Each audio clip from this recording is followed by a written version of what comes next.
Well, our thanks as always to Home Street Bank for their support of this podcast. If you're looking for a bank that has it all, great people, great service, great rates, this is the place for you. This is my lender of choice. It should be yours as well. Go to homestreetbank.com. It's your one-stop shop for all your banking needs, both business and personal. That's homestreetbank.com. Do you think about how to stand out? You probably should, so we'll talk about it today on The Buyer's Mind. Welcome to The Buyer's Mind, where we take a closer look deep inside your customer's decision-making mechanism to reverse engineer the perfect sales presentation. Now, please welcome your host, Jeff Shore. Hey everybody, Jeff Shore back with you on The Buyer's Mind, the podcast where we try and investigate exactly what's going on in the mind of customers who are thinking about making a purchase decision. We hold here on The Buyer's Mind that if you really understand the way that your customer wants to buy, you can reverse engineer your sales presentation to make it easy for them to do that.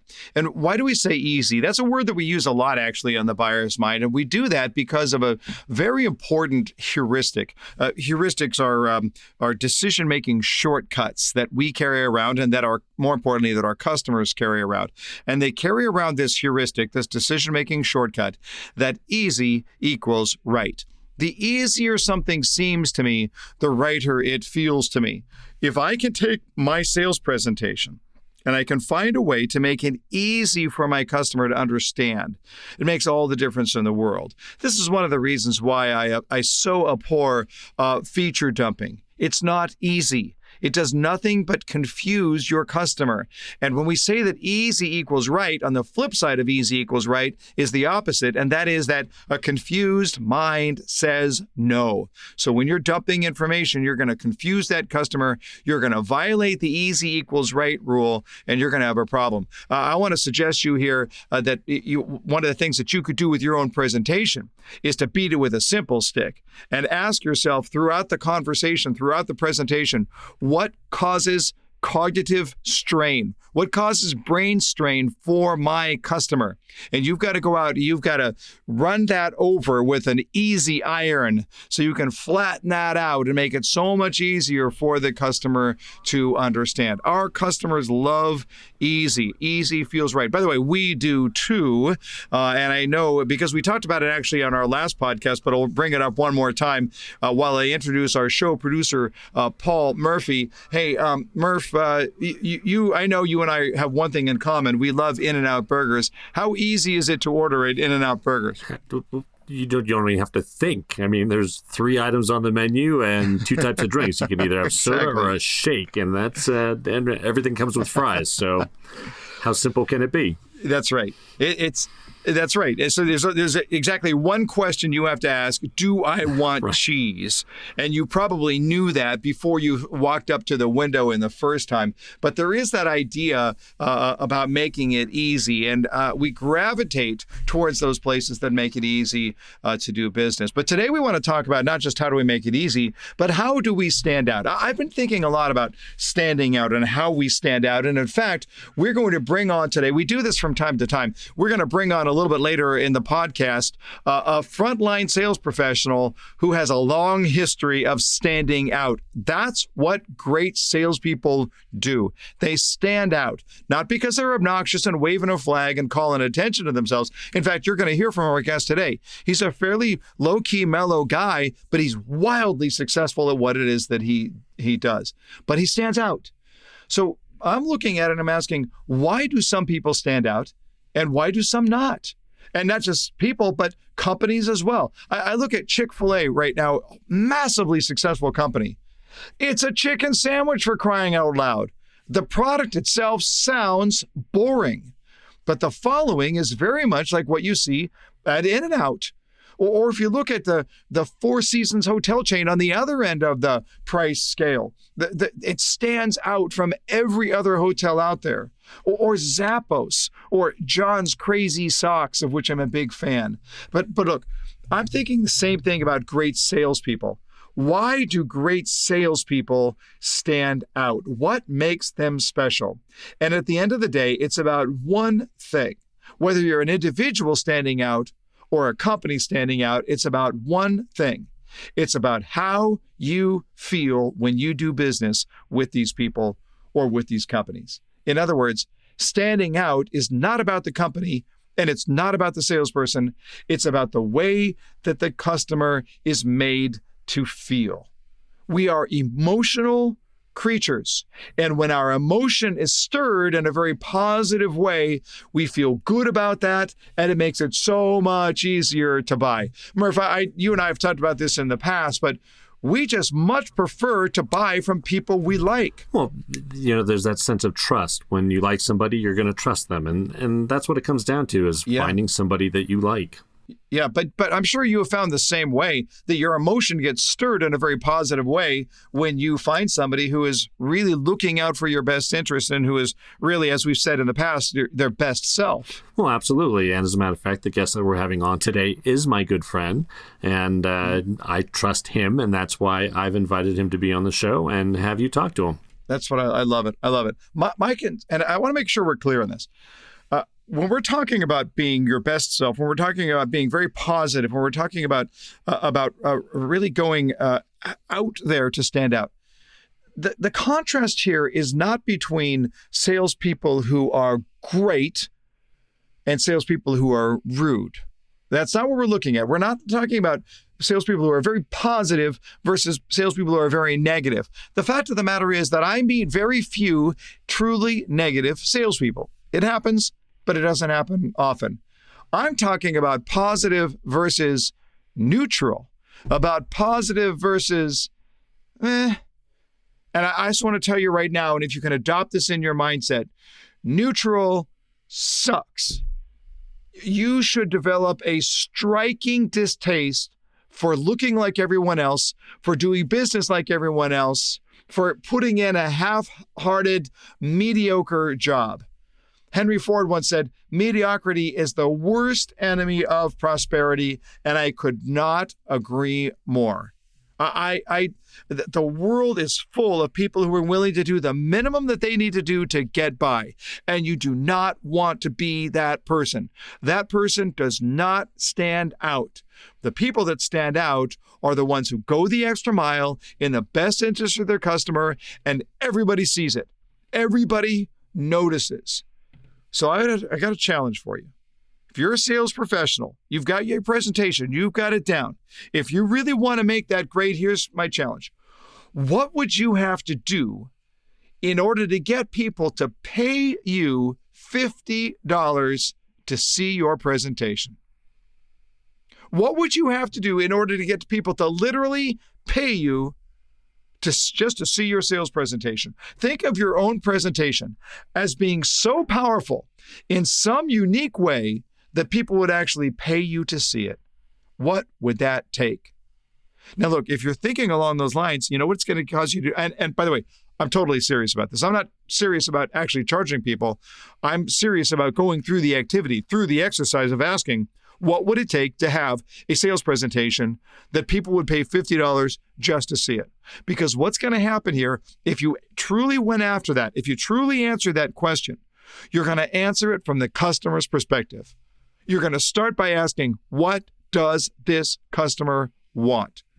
You know what that's going to do first and foremost? It's going to help you eliminate the bad habits of the things that the customers don't want, but that we do anyway because we've always done them that way. We've said at the Buyer's Mind from episode 1, our task is to reverse engineer the sales presentation according to the way that the buyer wants to buy. So what would you need to do in order to charge $50 admission for people to see your sales presentation? That's the idea. We want to stand out. Neutral sucks. Mediocrity is for losers. It is the worst enemy of prosperity. We need to do all we can to stand apart from the crowd. Well, from time to time on the Buyer's Mind, we like to bring people onto the show who are frontline practitioners, those who are there getting their hands dirty, as it were. It's always good to hear from people who are doing the job, but mostly who are doing it well. And so when we do this at the Buyer's Mind, we want to make sure that we've got really proven top performers with the bona fides, the pedigree to go along with it. What are they made of? What are they doing differently? Womba Munguya is a sales district leader for American Family Insurance. Now, he's been in that industry since 2005. Previous to that, he held multiple positions, which included agency business owner, corporate trainer, multiple management roles. But this combination of roles has given him a strong blended perspective that's utilized to help drive business objectives in his current role as a frontline business partner to multiple insurance agency business owners. Joining us from Colorado Springs, Womba Munguya. How are you, sir? Hey, I'm doing fantastic. How are you, Jeff? Good. Thanks for joining us. We appreciate that.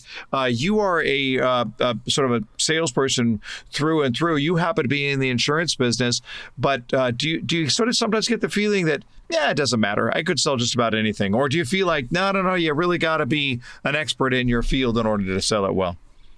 Well, I would definitely sit there and say that as a salesperson, I think there's always that confidence that I believe I can bring any idea across, and someone should be able to at least buy into that.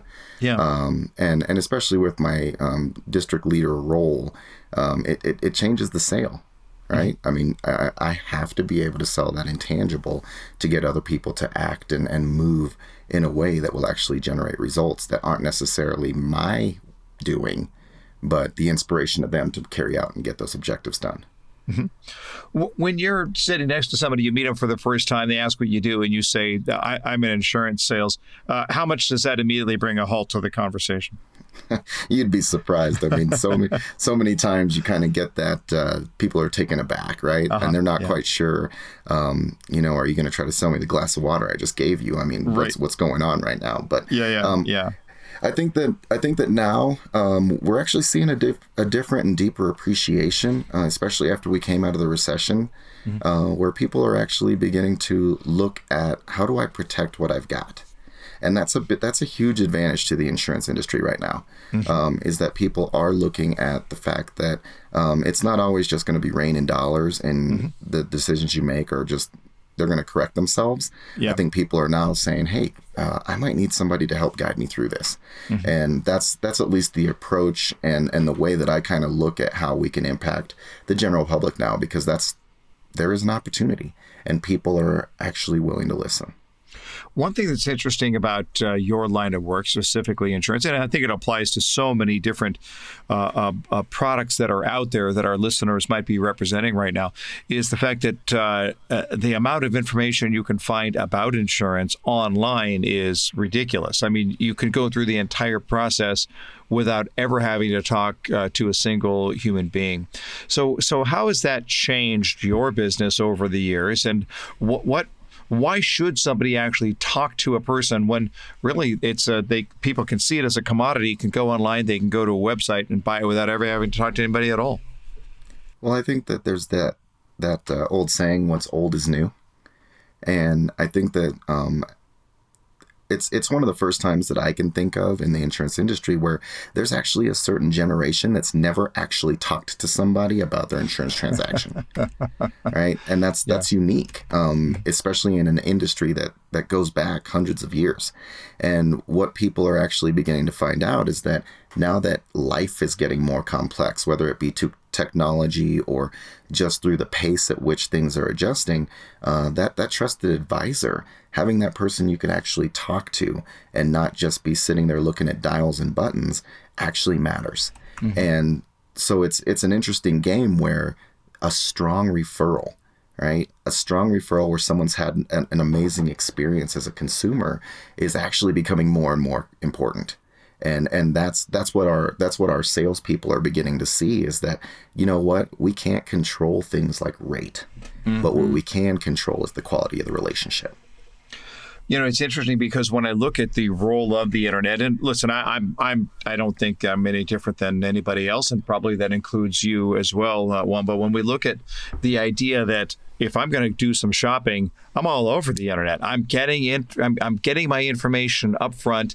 I want to be an educated consumer before I actually pull the trigger there. But I think one of the things that is lacking is that I can get all kinds of information, maybe too much information, that it's going to be information overload after a while. The question is, how does that information get applied? And I think that that's where sales professionals come into play here. It's not a matter of how much information I can share. It's what information means to you and how does it better your life in some way. Does that sound right to you? I absolutely agree with that. I think that in so many different ways, information, the internet, and all the things that technology can bring to us, it is actually the most comfortable way for us to move towards a buying decision, right? I mean, you know that you can definitely get a feel for what you think you might need, but I usually equate it to like luxury brands, right? When you end up going, and I don't care whether it's a car or a high-end home, the pictures don't always do it justice. You want to have that person who can take you through it, let you kind of see the ins and outs of how this will change the experience you're going to have with your life by owning whatever it is. And that's a piece that you can't always just find in an electronic format. You actually need a person who has an idea of how to match people with the right product. And that is appreciated for the consumer that's looking for something that's more of a custom fit as opposed to something that's just boxed off the shelf. You know, it's interesting when I think about what you sell. You sell insurance. It is it's not like a commodity. It is a commodity.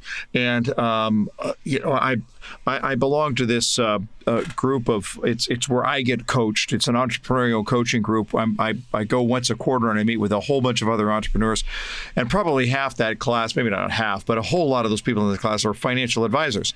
And when you ask them what they do, they say I'm a financial advisor, I'm wealth management, I'm whatever it is. And after a while, when you ask, yeah, but what do you really do? Everybody has the exact same story. I went with, I'm actually using the service of somebody in that group who just told a different story because everybody else looked like a commodity.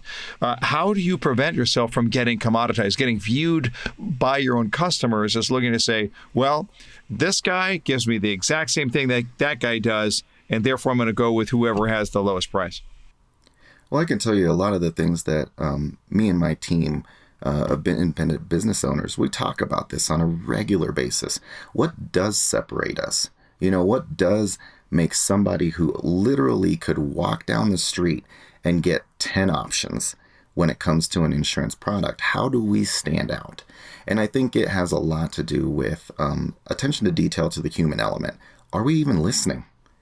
Right? Or are you just seriously just trying to get the numbers up and just go through a transaction? And I think that when you can get people to slow down and actually realize that we're just two people who are trying to figure out what the best thing is for protecting, whether it be your business or you as an individual, I think that changes things dramatically because I used to call it Starvin' Marvin syndrome, right? That salesperson that's just so hungry for the sale that they almost forget that there's a human on the other side of this transaction. We don't want people to have that feeling, right? We are in a multi-generational business that if we do what we do well one time, the compliment that you could get is you could have 2 to 3 generations of a household who come to you as their first go-to advisor when it comes to an insurance product. That is one of the pieces that lets an insurance agent or business owner really differentiate themselves when they have that body of work that's not 3 months, 6 months, 3 years, but more like 20 and 30 years. That's an amazing a testament to somebody's skill and ability to actually not be transactional and actually build a relationship with a person that lasts over that time. The cynical person would hear that response and say, I think what you just said is that we just flat care more than everyone else. Is it that simple? It really is. It really is. And I think when you complicate it, that's when things get muddy. Yeah. And the simpler we can keep it, and I think we need to always remember there is a person who is protecting something at the middle of everything we do. I don't care what you're selling, there's always that element that's in there. And as long as we remember that there is something that person will walk away with that they need to feel, and that feeling needs to be something that they would like to be able to share with others, and that those people want to come and get some of that, now we're in a different kind of game. When you look at the way that people buy and the way that they make purchase decisions, we talk a lot on the Buyer's Mind about this concept, this idea that they're constantly weighing out this is what's wrong with my life right now. This is what right looks like. And those are motivators. And then this is the cost. This is the fear that's standing in the way. Those are the inhibitors. And those different factors interplay together to get a sense of whether the environment is right for them to make a move. But we know for sure is in the absence of that dissatisfaction in their life right now, if they're feeling like everything is fine, there's no problem whatsoever, nobody's going to buy in, there's no reason to try and improve their life if they feel like their life is going just fine. How do you do that if you've got to raise the need, and yet you don't want to resort to scare tactics in order to do that? If you're in the insurance area, what do you do to try and raise that person's sense of current dissatisfaction in their life? It's interesting that you mentioned it that way. And I think that especially in a business like insurance, we truly do, we make a living dealing with people's worst days. Mm-hmm. That's when they really need the insurance, is usually on someone's worst day they've ever experienced. And when you're getting that opportunity to sit down with a client and really make them an offer that fits their lifestyle and what they've got going on, I think as salespeople, we have to calm what's going on within ourselves. Because so often, if you're feeling that fear of whatever the marketplace is bringing, maybe the sales aren't coming in the way you thought they were. Maybe it's you're having to work in a new, different way to get that person to see that you're actually the best fit for them as an advisor. We have to be able to calm that and let that confidence come across to our client, because it's easy to look around left and right and see the doom and gloom. And I think that mental game and that mental toughness that a salesperson has to have in an environment where we are in risk management, especially, we have to let people understand that here is a professional that not only do they understand the risk that I'm walking up into, they also know how to help me deal with it when I don't even know how to handle what I'm feeling. Mm-hmm. And mm-hmm. when we can get that to meet that in the middle and that calming spot, where the person can already envision, hey, you know what? Things are going okay right now, but if things go wrong, this person's going to be able to fulfill that promise and help me get back on my feet and give me the chance to breathe. And then whatever this product is that I'm purchasing, it's going to also help assist me there, but I'm not in it by myself. Right. This person's going to be in it with me. Yeah. Yeah. When you're approaching a customer about the very possibility of selling them insurance, and I want to talk not just about you, but your team as well.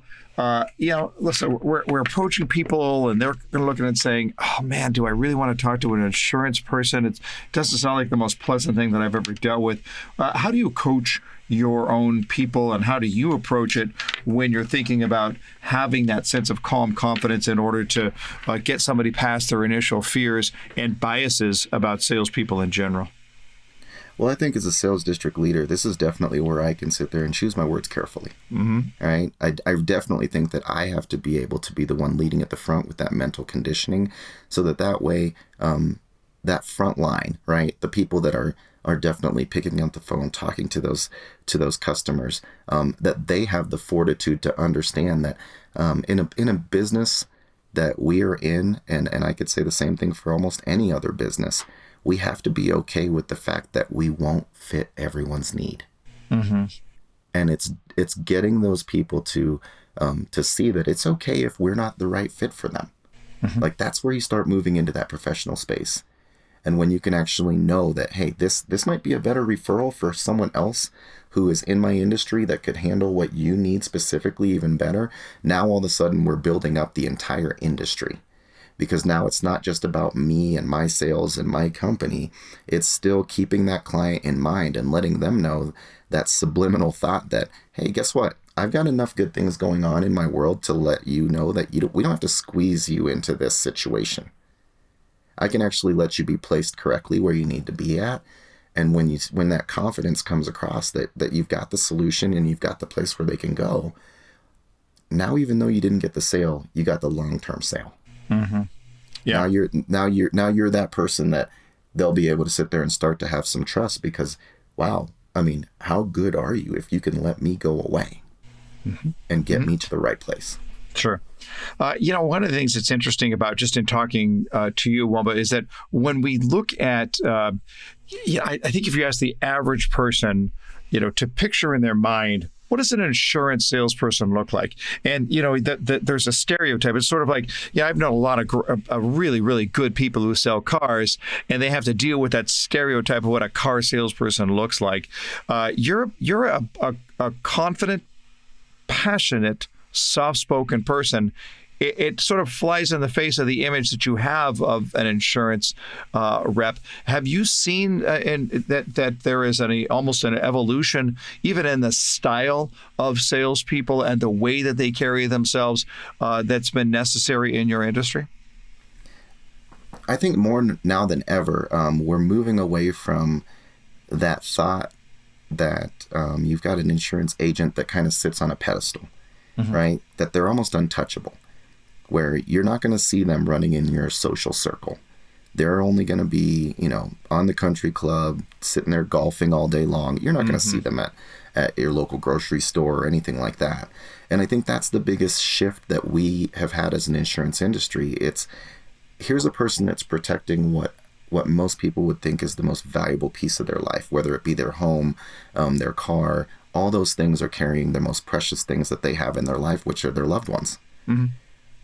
How different is it when you realize that the transaction that you had to get that secured doesn't stop right there? And on a regular basis, you can see this individual in your community with people that that they are accessible, so that you can have that little sidebar conversation when you have questions. I mean, that is the evolution of the insurance sales professional at this point, that it's not just about when I'm in my office, it stops there. It's about can what I experience in this office actually exude out into my community, exude out into my everyday. It doesn't mean that I need you for an insurance piece of advice when I see you in the grocery store. But what it does mean is I can sit there and identify, okay, yeah, if there's a fire in my neighborhood and he drives by my house, there's a high likelihood he's going to be like, oh my gosh, that's Jeff's house. Let me make sure that everything's okay. Let me just stop by. Let me be available to kind of help coordinate just the mass chaos that goes on when something like that happens. Yeah, a completely different feeling than that person that sits in that high 16th floor office that you won't see anywhere else. It's great conversation. Before we wrap it up, we always do this with all of our guests, so I'm not going to give you a break on this one. Just we're going to put you on the hot seat. 6 questions, rapid fire questions and answers. You ready? Let me have it. Here we go. Your very, very first job when you were a kid. First job, selling cards, stationery. Love it. When you were 10, what did you think you were going to be? A pilot. Okay. Most beautiful place you've ever stood? Most beautiful place I've ever stood.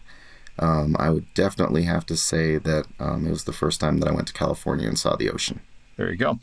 Name any book that you read early in life that had a big impact. Think and Grow Rich. A movie you've seen multiple times but would gladly see again. I think the one that I would constantly be watching would be Forrest Gump. Oh, that's a great movie. Absolutely. Always see something different in there. There you go. Got to have the endurance to watch it over and over again, but there's always something different in there. And then finally, your very first celebrity crush. First celebrity crush. My goodness. I would have to say it was probably Cindy Crawford. You can't argue with that one. You're off the hop seat. Womba Munguya, thank you so much. It's always good to hear people on the front lines. We appreciate not just that you're out there on the front lines, but that you're clearly thinking about this from that customer-centric, passionate and compassionate way that we all want to relate to as sales professionals. Thanks for being on the Buyer's Mind. Hey, thank you, Jeff.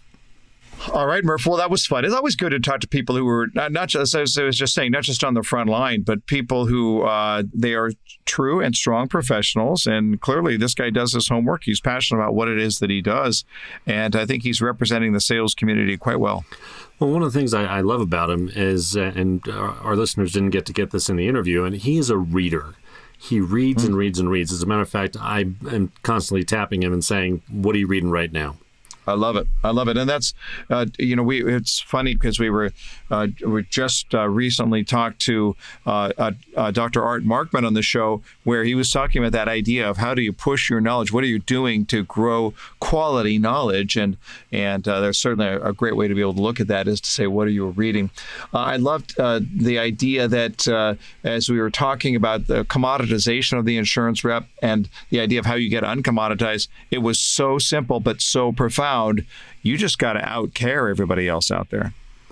Well, and that's what's interesting just in sales in general, right? I think if people care about their customers, that's what changes everything. Yeah, I think so. And it's got to be, I think it gets deeper than just I'm caring because I think I'm going to say a lot of it. It's going to be I'm caring because caring is the right thing to do. And even to the point of caring enough to tell people, as Womba was saying, if this isn't right for you, I'm going to let you know.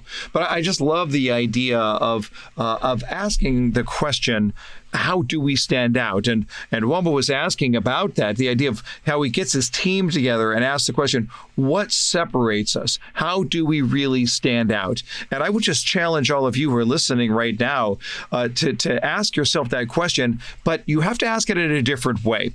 If whatever answer you come up with, if it's something that your competitor will also come up with, then you have to really question whether you stand out. So if you say, well, we have great quality. Well, that only works if your competitor is willing to say, well, that's true. We have lousy quality over here, right? Which they're probably not going to say. So but if you could look and say, we have better quality and I can prove it by showing you this, this, and this to your benefit, well, that changes things. But what is it for you? What is it that causes you to stand out, to become uncommoditized, if you will? Well, what is it that separates you from everyone else that is out there? Now, if you really want to do this right, you can take a page from the Womba Munguya playbook here and say, we're flat going to out-care everybody else. Now, there's only one caveat there. Show me, don't tell me. A lot of people could easily say, we're going to flat out care everybody else, but that's an action. That's something that you do, not simply something that you say. So if you want to look at it from that side, I applaud it. I say, go for it. I think it's the right way to do your job, and it's the right way to live your life. But it's not just about what you say, it's about what you do. How do you prove that you outcare? What are the actions that you take that demonstrate that you outcare? You can make all the decisions in your life. You can make all the proclamations that you want to, but at the end of the day, it is what you do to back it up that matters. Do you really outcare everyone else? Great. Go out and prove it. And there you have it, another episode of The Buyer's Mind. With my thanks on behalf of the Shore Consulting team, you can find everything that you need over at jeffshore.com, and that includes how to get our access to our free weekly Saturday videos, all of our books, events that are coming up, speaking engagements, you name it. It's all at jeffshore.com. Thanks so much, and until next time, go out there and change someone's world.